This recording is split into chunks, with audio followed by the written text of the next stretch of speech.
Vou conversar com o Ricardo Arduin, até para saber o que é isso. Quer dizer, como é que uma pessoa neutraliza a quantidade de, como é que é? De carbono.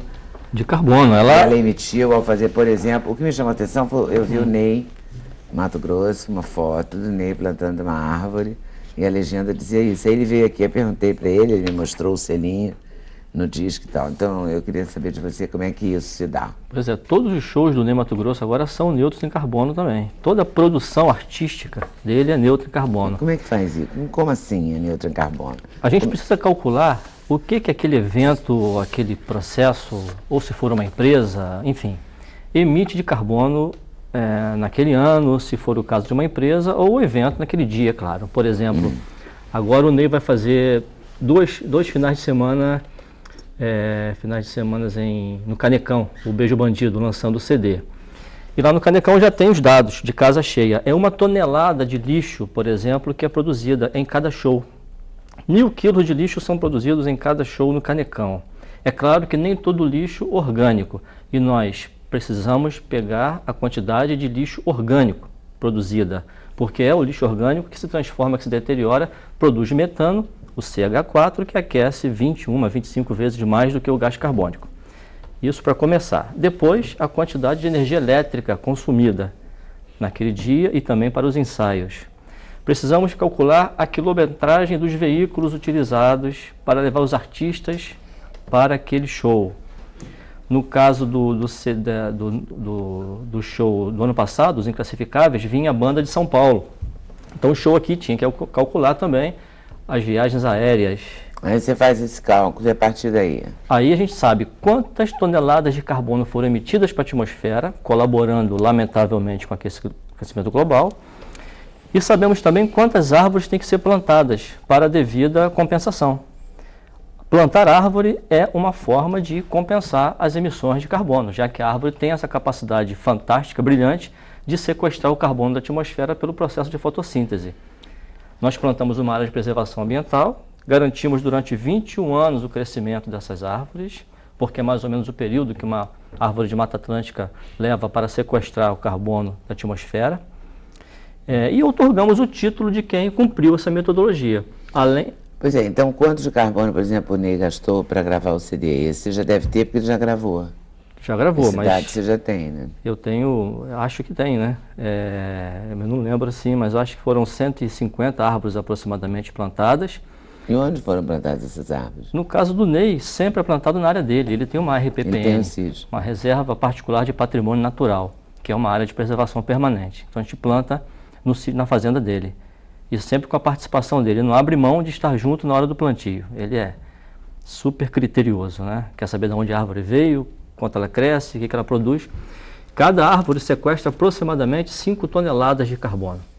Então, se foram 150 árvores, mais ou menos, para neutralizar o CD, deve ter sido 450 toneladas de gastas carbono para fazê-lo. E no caso do CD foi mais complicado. Até ele comentou um pouco aqui com você, porque é fácil calcular o tempo de horas de estúdio, de gasto de energia elétrica. É fácil calcular a quilometragem utilizada pelos veículos, se teve viagem aérea ou se não teve.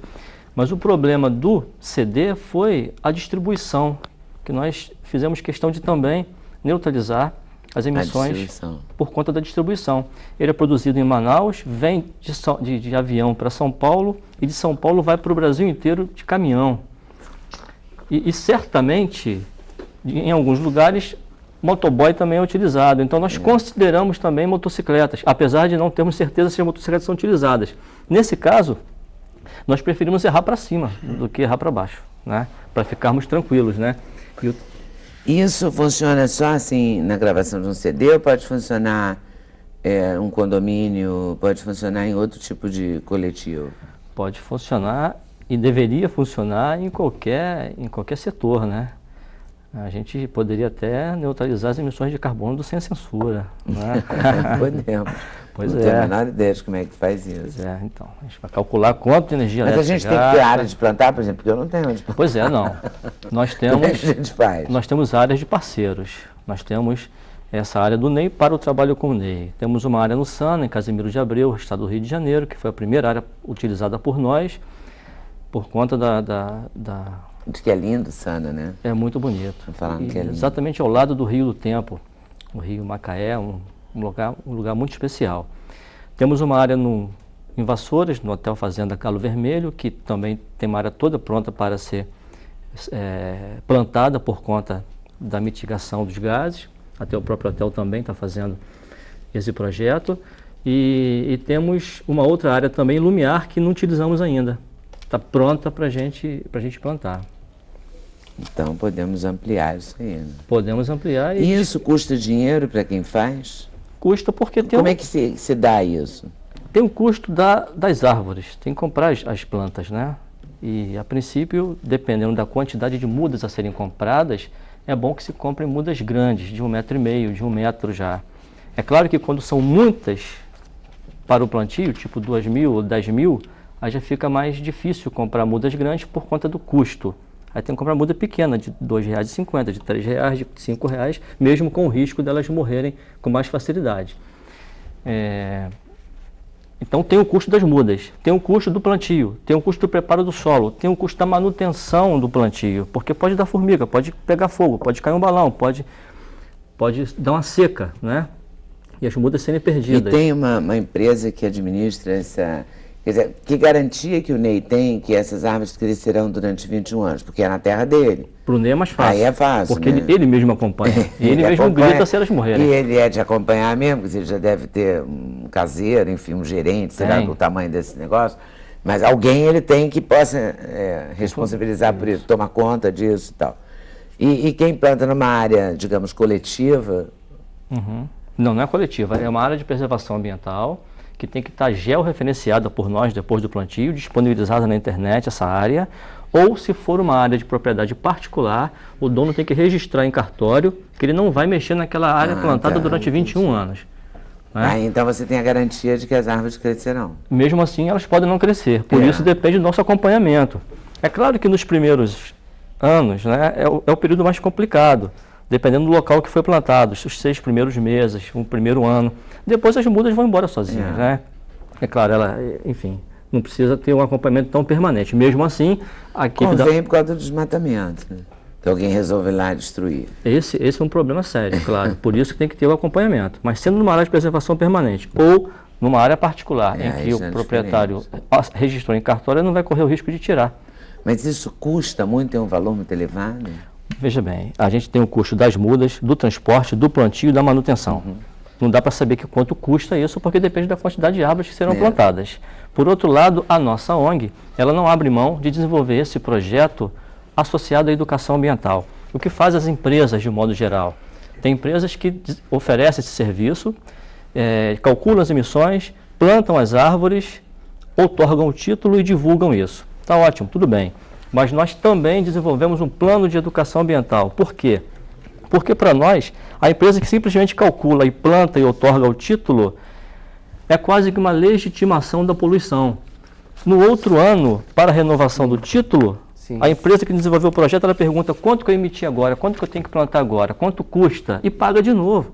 Isso legitima a poluição. Esse não é o nosso foco de trabalho. A nossa intenção, o nosso trabalho é chegar no outro ano, calcularmos de novo e as emissões diminuíram. Ou, no mínimo, mantiveram. Isso sim, a gente pode renovar um título desse. Ficou claro isso?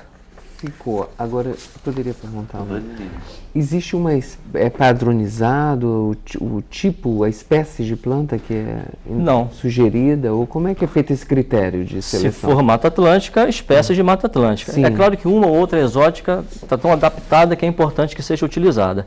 Ou as árvores que nós temos disponíveis naquele momento. Sempre nós plantamos grupos de árvores primárias, né, pioneiras, grupos de árvores intermediárias e grupo de árvores clímax. As pioneiras, o nome está dizendo, são aquelas que crescem primeiro, que crescem mais rápido, que dão sombra para as outras, mas que também vão morrer mais rápido, 20 anos depois, 25.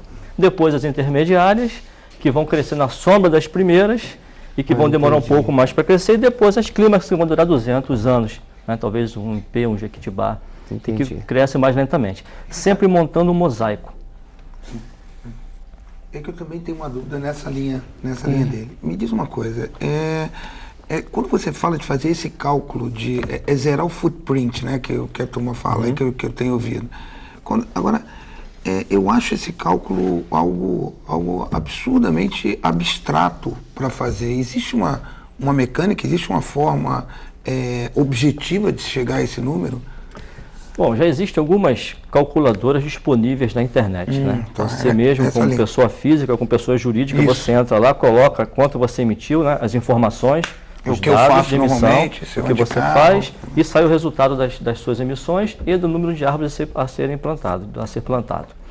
Agora, todas as calculadoras, elas são baseadas no protocolo de Kyoto e no GHG, no protocolo GHG, que são bases, são parâmetros mínimos que garantem que aquele resultado seja realmente eficaz.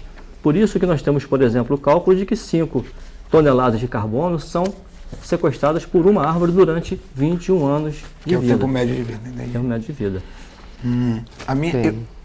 Desculpe. A minha pergunta foi nessa linha, porque eu recentemente, eu sempre imaginei que a energia elétrica que a gente usa aqui é da hidrelétrica, então é uma energia limpa. Pois é, então eu recentemente fiquei surpreso quando eu vi que não é bem assim, né? Que para você gerar a energia elétrica, você tem você gera uma poluição, você gera um dano ao meio ambiente, e que quando falta energia elétrica, você liga a termoelétrica, que é carvão, jogando isso na natureza. Então, eu só queria saber se isso é levado em consideração quando se faz esse cálculo. Sim, né? é por isso que se considera energia elétrica. Porque chega numa parte do dia, no momento do dia, geralmente à noite, quando se gasta mais energia elétrica, a gente acaba utilizando energia elétrica que vem de termoelétrica, que utiliza carvão mineral. Isso, que aí... Esse é um ponto. Pior, acho que é encrenca. Tem que plantar mais árvores. Esse é um ponto. Diga.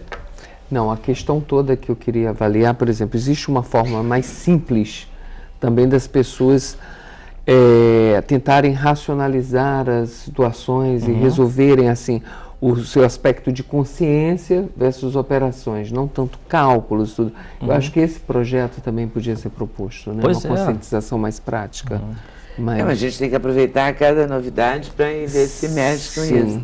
Não, tem gente que leva 20 minutos tomando banho com chuveiro elétrico ligado e diz que não consegue gastar menos tempo tomando banho.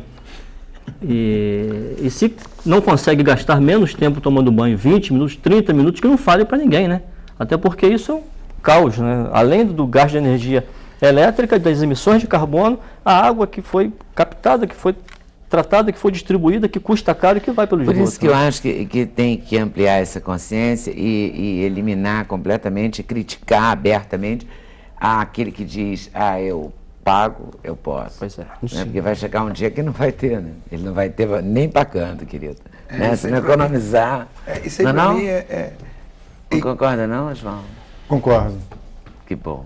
Concordo. Isso aí para mim é como se fazer com a compra das indulgências, né? Eu tenho direito, eu posso pecar à vontade, depois eu compro as indulgências plenária, pronto, né? então agora eu tô salvo.